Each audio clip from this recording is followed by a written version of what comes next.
Dari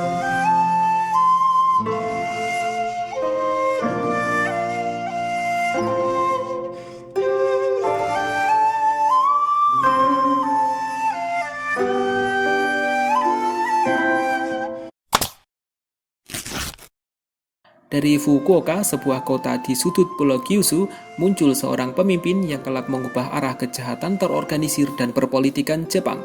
Dia adalah Toyama Mitsuru, putra ketiga sebuah keluarga samurai yang lahir pada 27 Mei 1855. Toyama menghabiskan masa kecilnya dalam kemiskinan dan menjadi penjual ubi di jalanan Fukuoka.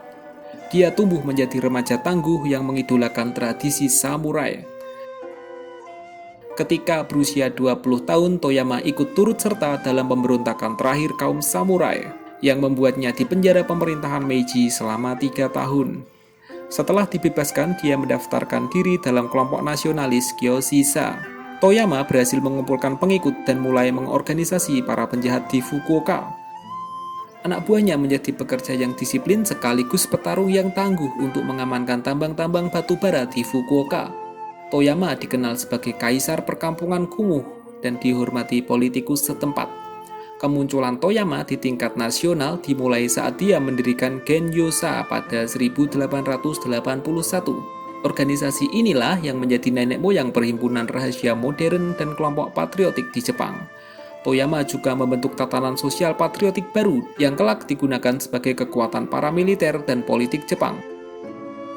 Melalui serangkaian teror, pemerasan, dan pembunuhan, Gengyosa terbukti sangat efektif.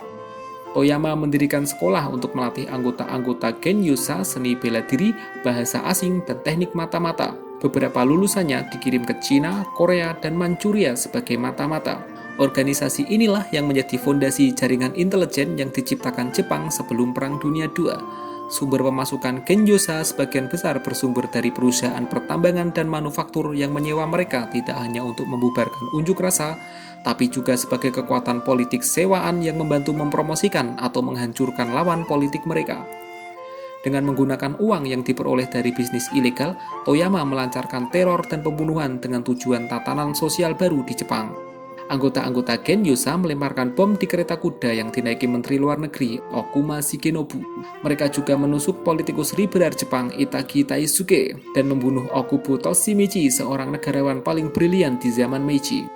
Pada 1892 terjadi pemilihan umum di Jepang.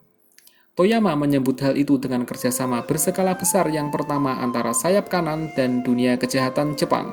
Gengyosa yang sudah membuat kesepakatan dengan kaum konservatif dalam pemerintahan Meiji melancarkan kampanye penuh kekerasan guna mendukung calon yang masih menjabat dari kalangan konservatif. Hasilnya adalah pemilu paling berdarah dalam sejarah Jepang.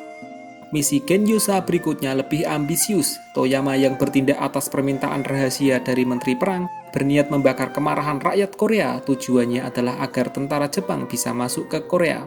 Dan pada 1895, satu kelompok berisi agen Gengyosa yang terlatih sebagai seorang mata-mata pembunuh dengan keterampilan seorang ninja menyusup ke istana kekaisaran Korea dan membunuh ratu. Tindakan itu menjadi salah satu pemicu invasi Jepang ke Korea.